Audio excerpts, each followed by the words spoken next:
ಸ್ನೇಹಿತರೆ ಎಲ್ಲರಿಗೂ ನಮಸ್ಕಾರ. ಗೃಹಲಕ್ಷ್ಮಿ ಯೋಜನೆ ಹಣ ರಿಲೀಸ್ ಮಾಡೋದ್ರಲ್ಲಿ ಅಂದ್ರೆ ಬಿಡುಗಡೆ ಮಾಡೋದ್ರಲ್ಲಿ ಒಂದು ಟ್ವಿಸ್ಟ್ ಇದೆ ಅಂತಾನೆ ಹೇಳ್ಬೋದು. ಯಾಕೆ ಅಂದ್ರೆ ಕೇಂದ್ರ ಚುನಾವಣಾ ಆಯೋಗದಿಂದ ತುರ್ತು ಪತ್ರ ಬಂದಿದೆ ಅಂತಾನೆ ಹೇಳ್ಬೋದು. ಬೈ ಎಲೆಕ್ಷನ್ ಇರೋದ್ರಿಂದ ಸೊ ಈ ಬೈ ಎಲೆಕ್ಷನ್ ಹಿನ್ನೆಲೆಯಲ್ಲಿ ಹಣವನ್ನ ತಡೆಯೋದಕ್ಕೆ ಇಲ್ಲಿ ಸೂಚನೆಯನ್ನು ಕೂಡ ಕೊಟ್ಟಿದ್ದಾರೆ. ಈಗ ಮಹಿಳೆಯರಿಗೆ ಹಣ ಬರುತ್ತಾ ಇಲ್ವಾ ಅನ್ನೋದನ್ನ ಈ ವಿಡಿಯೋದಲ್ಲಿ ತಿಳ್ಕೊಳ್ಳೋಣ. ಹಾಗಾದ್ರೆ ಗೃಹಲಕ್ಷ್ಮಿ ಯೋಜನೆಯ ಹಣ ಸ್ಟಾಪ್ ಆಗುತ್ತಾ ನೋಡೋಣ. ಸ್ನೇಹಿತರೆ, ಗೃಹಲಕ್ಷ್ಮಿ ಯೋಜನೆ ಬಗ್ಗೆ ಇರುವಂತಹ ಲೇಟೆಸ್ಟ್ ಅಪ್ಡೇಟ್ ಏನು ಅಂದ್ರೆ ಈಗ ತಾನೇ 28 ಮತ್ತೆ 29ನೇ ಕಂತಿನ ಹಣ ಬಿಡುಗಡೆ ಆಗಿದೆ.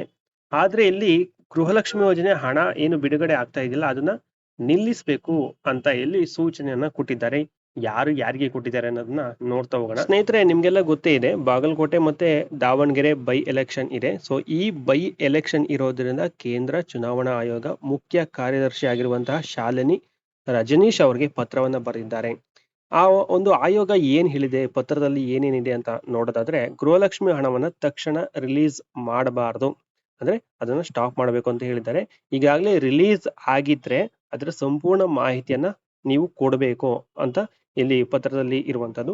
ಮುಂದಿನ ಹಣ ಬಿಡುಗಡೆಗೆ ಮೊದಲು ಆಯೋಗದ ಅನುಮತಿಯನ್ನ ನೀವು ಕಡ್ಡಾಯವಾಗಿ ಪಡಿಬೇಕು ಅಂತ ಪತ್ರದಲ್ಲಿ ಹೇಳಿರುವಂತದ್ದು. ಹಾಗಾದ್ರೆ ಯಾಕೆ ಆಯೋಗ ಈ ಒಂದು ಸೂಚನೆಯನ್ನ ಕೊಟ್ಟಿದೆ ಅಂತ ನೋಡೋದಾದ್ರೆ, ಬೈ ಎಲೆಕ್ಷನ್ ಸಮಯದಲ್ಲಿ ಹಣ ಹಾಕಿದ್ರೆ ಮತದಾರರ ಮೇಲೆ ಪ್ರಭಾವ ಬೀರುವ ಸಾಧ್ಯತೆ ಇರುತ್ತಂತೆ.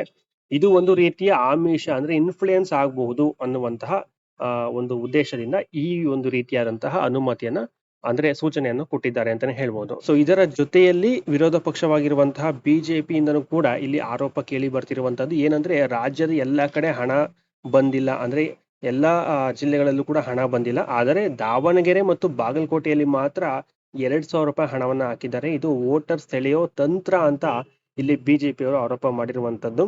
ಸೊ ಹಾಗಾದ್ರೆ ನಿಮ್ಗೆ 28ನೇ ಕಂತು ಮತ್ತೆ 29ನೇ ಕಂತಿನ ಹಣ ಬಂದಿದೆಯಾ ಇಲ್ವಾ ಅಂತ ಕಾಮೆಂಟ್ ಮುಖಾಂತರ ತಿಳಿಸಿ. ಆದ್ರೆ ಕರ್ನಾಟಕ ಸರ್ಕಾರದಿಂದ ಸುಮಾರು ದಿನಗಳ ಹಿಂದೆನೆ 28 ಮತ್ತೆ 29ನೇ ಕಂತಿನ ಹಣ ಬಿಡುಗಡೆ ಆಗಿದೆ. ಈಗ ಸಾಕಷ್ಟು ಮಹಿಳೆಯರಿಗೂ ಕೂಡ ಜಮೆ ಆಗಿದೆ.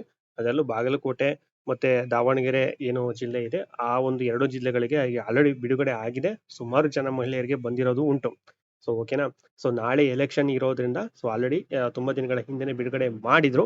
ಒಂದ್ ವೇಳೆ ನಿಮ್ಗೇನಾದ್ರೂ ಬಂದಿದ್ಯಾ ಇಲ್ವಾ ಅಂತ ಕಾಮೆಂಟ್ ಮುಖಾಂತರ ತಿಳಿಸಿ. ಹಾಗಿದ್ರೆ ಇಲ್ಲಿ ಸರ್ಕಾರ ಈ ಒಂದು ಹಣವನ್ನ ಹಾಕೋದನ್ನ ಸ್ಟಾಪ್ ಮಾಡಿದ್ಯಾ ಇಲ್ವಾ ಅಂತ ನೋಡೋದಾದ್ರೆ, ಸರ್ಕಾರದಿಂದ ಯಾವುದೇ ಮಾಹಿತಿ ಇಲ್ಲ ಹಣವನ್ನ ಸ್ಟಾಪ್ ಮಾಡಿದೀವಿ ಅಥವಾ ಮಾಡಿಲ್ಲ ಅನ್ನೋದಕ್ಕೆ. ಇಲ್ಲಿ ಚುನಾವಣಾ ಆಯೋಗ ಸೂಚನೆಯನ್ನು ಕೂಡ ಕೊಟ್ಟಿದೆ ಅಂತಾನೆ ಹೇಳ್ಬೋದು.